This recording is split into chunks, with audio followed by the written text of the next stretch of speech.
The video is as raw as it gets. On a small hospital bed, Marinos Alexandra, once a lively young woman and one of President Museveni's most unrelenting critics, struggles for air. Her body is weak, her face hollowed by illness.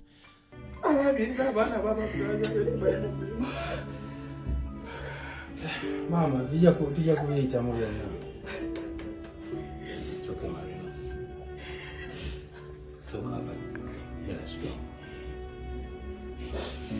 Yakola kyetaagisa.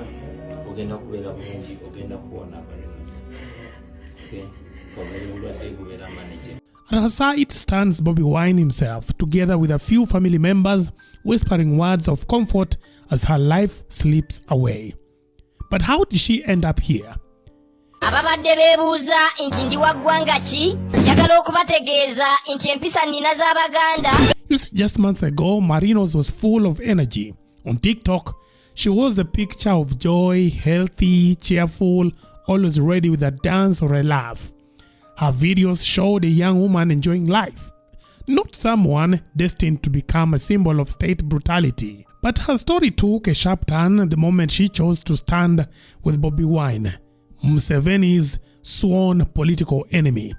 She changed her profile photo to Bobi Wine's image. She played his music loudly. She spoke of injustice, naming the kidnappings, torture, and intimidation carried out under Museveni's rule. In some of her videos, she criticized Museveni and his son, General Muhoozi, head-on. Hello countrymen and countrywomen. It's been a long time. But Museveni, have you ever sat down and asked yourself, when your time has come, have you even ever thought of what you've prepared for your grandchildren and your children? Museveni, why are you so heartless? Museveni's perpetrators, Museveni's goons, why are you so heartless? If as the youth we can reason you, then how will you convince us to wasobola convincing abakadde baffe ne bakwesiga n'entebe yaffe ye Uganda? In others, she confronted soldiers in uniform, condemning the abductions and torture of opposition supporters. For her, it was an act of freedom of expression.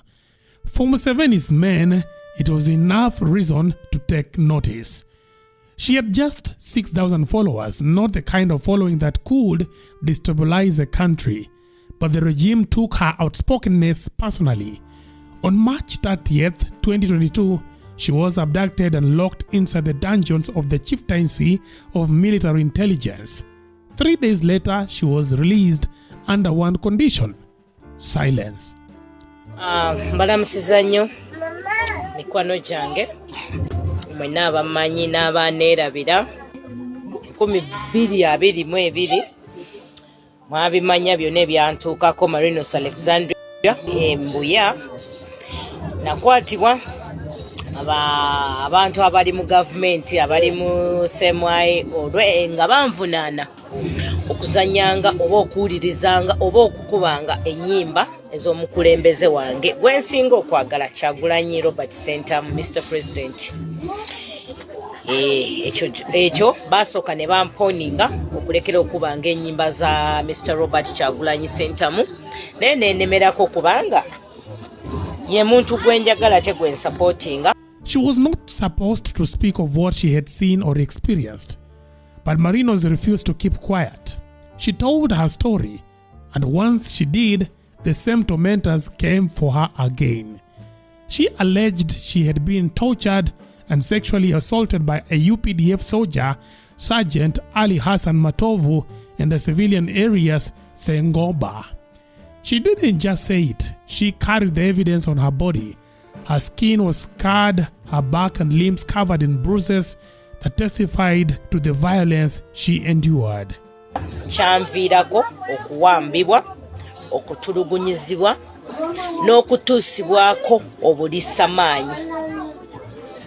Abasajja abo kusako obulisamaanyi bandekera ebiwundu obujulizi bwonna mbuyina, naye gye buvuddeko emabega nawulidde mukulu oba madamu wanga The torture was so severe it left her broken inside and out.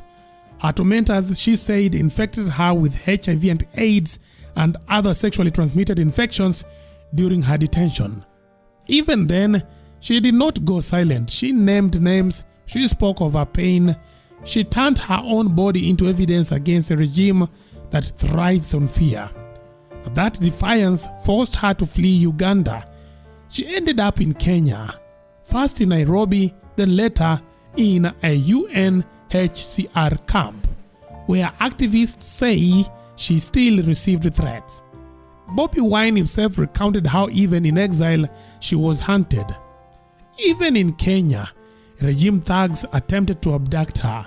He said, bw'osirika ofa ate bw'oyogera ofa ako nga nfudde nga njogera gandi okufa nga nsirise nja kwogera mazima ate nja kulwanira amazima njagala bwenkanya ku byonna ebyantuusibwako natulugunyizibwa nawambibwa. By 2025, however, Marinos made the choice to return to Uganda. She was afraid, she was frail, her health crumbling under the weight of illness and relentless pressure. But she wanted to be with her family and to seek treatment. It was in that condition, thin, disoriented, worn down by disease and fear, that she came home. On August 18th, 2025, her body could endure no more. So it should be okay. Ekintu ekisinga okufuniko kakati biggest fighter in this case yegwe taffe tulibayinga kuwulidde kati gwe commander in this fight for Marinos tumwagala line okomawo gwe abalabi baffe baagala tulaba mu mbeera eno nga tuli broken ekitegeera baagala kulaba nga tuli broken abalala bakulabeko bagambe tubivuddeko olaba ekiyinza okutuukako so tulina obachallenging ekitegeere tulina obachallenging nga ne tubeerawo lwampaka mu bulamu tubulivinga mu lwampaka owulidde mukwano so better strong. It's alright, okay? It's gonna be fine. Don't bother.